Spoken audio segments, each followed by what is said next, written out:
Assalamualaikum warahmatullahi wabarakatuh. Halo Sobat Gerobakan Gokil semuanya, sehat ya untuk hari ini ya. Nah, Komisi 7 DPR RI bangga dengan smelter Freeport di Gresik.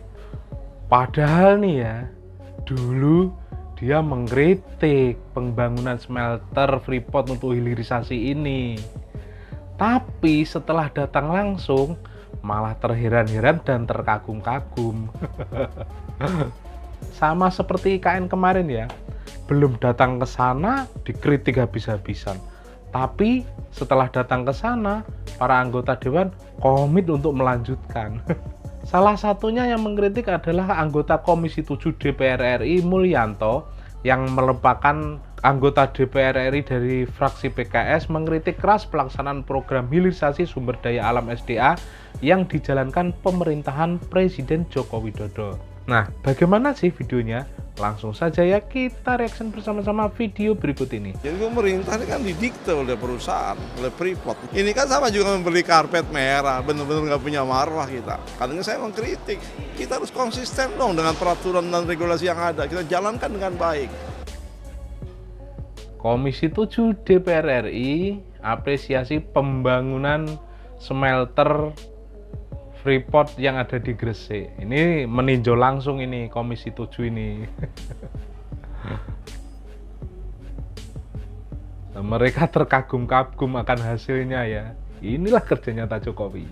Kita memberikan apresiasi ya besar-besarnya kepada teman-teman dari Freeport Indonesia yang telah bisa mencapai pengembangan dari produksi dari pembangunan smelter ini sampai dengan tahap operasionalisasi saat ini. Jadi sesuai dengan jadwal yang sudah ditetapkan dan disepakati bersama dengan pemerintah. Kami berharap bahwa proses ini berjalan mulus, lancar, tidak ada halangan sampai dengan produksi di bulan Agustus dan optimalisasi produksi nanti di akhir tahun. Kami berharap bahwa kemudian produksi ini bisa berkembang lebih lanjut lagi sehingga output yang dihasilkan oleh PT Freeport ini bisa kemudian tidak hanya langsung diekspor tapi diserap di dalam negeri. Nah, maka dari itu ya, janganlah koar-koar dulu.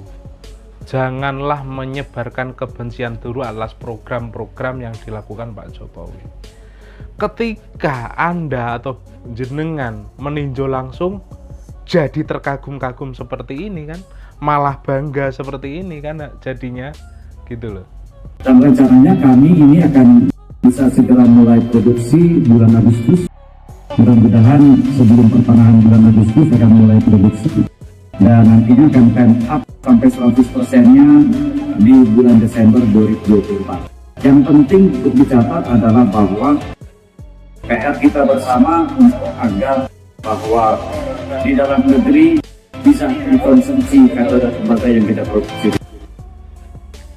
Nah, ini kerja nyata dari Pak Jokowi yang kalian terus hina-hina. Selain itu juga ada Pak JK yang juga mengkritik keras dengan adanya hilirisasi ini. Nah, bagaimana sih videonya? Langsung saja kita simak video berikut ini. Hilirisasi itu namanya sebenarnya industrialisasi juga ya. Bagaimana bahwa kita tapi dengan praktiknya sekarang ini sangat berbahaya untuk negeri. Kalau sekarang praktiknya ya, bisa mengembalikan negeri ini ke zaman VOC.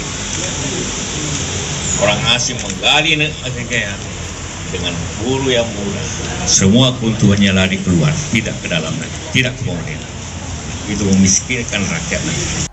Langkah-langkah teknis apa yang harus kita kerjakan? Ada semuanya, sudah direncanakan. Dan ini akan menjadi sebuah lompatan.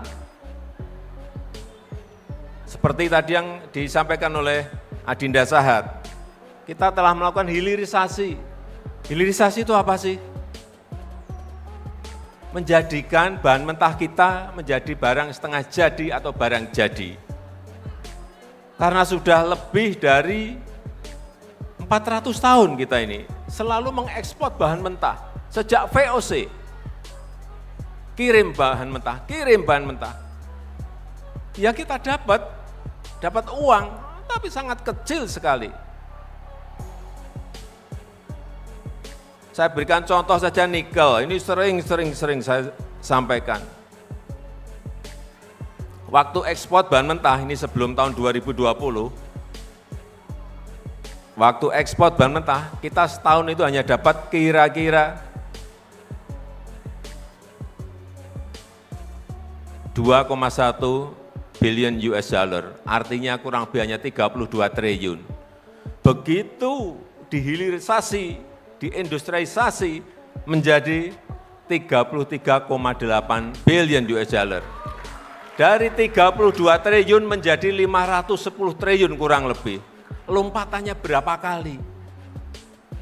Ada yang menyampaikan ke saya, Pak, terus negara dapat apa? Itu yang dapatkan perusahaan untungnya. Jangan lupa, waktu mengekspor bahan mentah, kita itu memungut royalti, pajak, penerimaan negara bukan pajak, pajak perusahaan, pajak karyawan. Setelah hilirisasi, bayangkan, negara memungut dari 32 triliun. Setelah hilirisasi, negara memungut dari 510 triliun. Pilih mana? Sebelum hilirisasi, kesempatan kerja, pembukaan lapangan kerja ada di negara lain. Setelah hilirisasi, lapangan kerja terbuka di dalam negeri. Karena negara dari nikel itu sekali lagi dapat PPN, pajak pertambahan nilai, dapat PPh perusahaan, dapat PPh karyawan, dapat royalti, dapat penerimaan negara bukan pajak, dapat biaya ekspor, dapat banyak sekali. Dan khusus kayak Freeport, karena kita menjadi pemilik saham terbesar, kita masih mendapatkan lagi dividen. Jadi itu yang namanya hilirisasi, itu baru nikel. Kalau nanti stop boksit, stop tembaga, stop timah, stop batu bara, stop minyak kelapa sawit CPO, stop rumput laut, ekspor rumput laut mentah, stop ikan mentah, berapa yang bisa kita buka lapangan kerja di dalam negeri. Sehingga saya ingin bertanya pada saudara-saudara, setuju atau tidak setuju hilirisasi? Yang tidak setuju, maju. Silakan maju. Yang tidak setuju hilirisasi, silakan maju. Saya beri sepeda,